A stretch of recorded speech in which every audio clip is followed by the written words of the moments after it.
ठाण्यात सूचकाच्या अर्जावरून उमेदवारी मागे घेतल्याचा एक धक्कादायक प्रकार घडलेला आहे। अपक्ष उमेदवारांना नाही तर सूचकानं उमेदवारी माघारीचा अर्ज केलाय। अपक्ष उमेदवारांना नकार दिल्यानंतर सूचकावर दबाव आणल्याचा आरोप देखील केला गेलाय। खोटा अर्ज देण्यास भाग पाडल्याचा उमेदवार विक्रम चव्हाणांनी आरोप केला। घटना समजल्यावर विक्रम चव्हाणांनी गोंधळ घातलाय। माझी बायको येऊन गेली स्वतः फॉर्म इथे प्रॉपर होता. शूट कर पहिला फॉर्म इथे होता. कसल्या कुठल्या बेसिसवर केलं सूचक कोणी करू शकतो मी माझा फॉर्म मी भरलेला आहे नाही थांबा ऐक नाही तुम्ही माझा जे फॉर्म आहे ना काय सांगून घे काय अरे थांबा ना. काय पण गेलेलाच नाही ते आलेच नाही तो कसं काय करणार? मॅडमला सांगा ना ऐक मग तुम्ही कसं थांबत आहे? तुम्ही बाहेर निघा.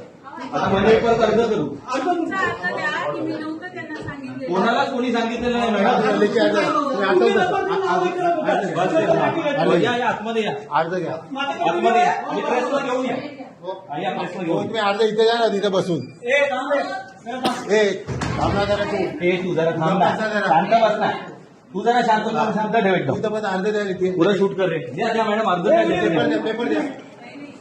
तुमचा अर्ज द्या की तुम्ही नव्हते पाठवले द्या ना मॅडम आपला अर्ज देते कागद द्या. करून टाकायचे. काय नेमकं झालं होतं? तुमचा एक तो व्हिडिओ व्हायरल होतो आहे प्रचंड.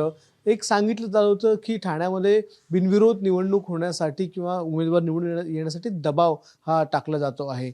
मनसेचा किंवा अनेक लोकांचा अनेक पक्षांचा हा आक्षेप आहे. तुमच्या व्हिडिओमध्ये तर हे सरळ दिसून येतं, तुम्ही देखील हाच आरोप करताय. नेमकं काय झालं होतं त्या दिवशी? आता ज्या दिवशी फॉर्म बॅकआउट करायचे होते, सगळ्यांना परत घ्यायचं होतं, त्याच्या आदल्या दिवशीपासून रात्रीपासूनच आपल्याला कॉल येत होते, ठीक आहे, की तुम्ही तुमचा फॉर्म परत घ्या, ठीक आहे, कारण काही उपयोग नाही आहे लढून. तर मला हे समजून आलेलं, तर मी दुसऱ्या दिवशी आपला फोन बंद करून ठेवला. तर 3 वाजेपर्यंतची मुदत असते, ठीक आहे.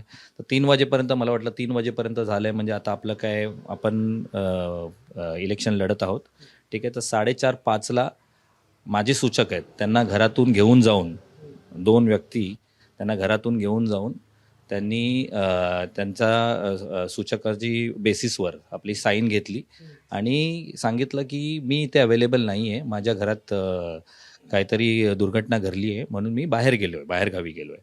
आणि ती लिस्ट आपल्या इकडे 7:30-8ला लागली. तर जसं मला रिअलाईज झालं तसं मी तिकडे गेलो आणि आपण म्हणजे तिकडे आपल्याला प्रवेशही करायला देत नव्हते, ओके. आता कोण कोण होते हे आपल्याला माहीत नाही, ओके.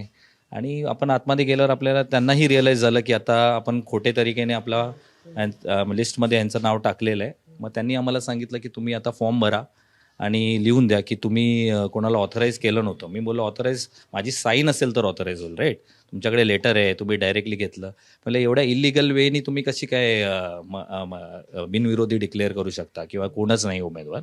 मग त्यांनी आम्हाला आरोनी सांगितलं, जी शिंदे मॅडम आहेत, की तुम्ही एक अर्ज लिहून द्या आम्हाला. तर त्यानुसार आम्ही अर्ज लिहून दिला. माझा व्हिडिओ ऑलरेडी इंटरनेटवर आहेच, त्याच्यामध्ये कंप्लीट डिटेल्स आहेत काय घडलं तिकडे स्टार्टपासून ते एंडपर्यंत. आणि त्यानंतर त्या मॅडमनी ते हे ॲक्सेप्ट केलं की त्यांची चुकी झाली म्हणून. आणि मग परत माझं त्या लिस्टमधून नाव काढण्यात आलं. एबीपी माझा, उघडा डोळे बघा नीट.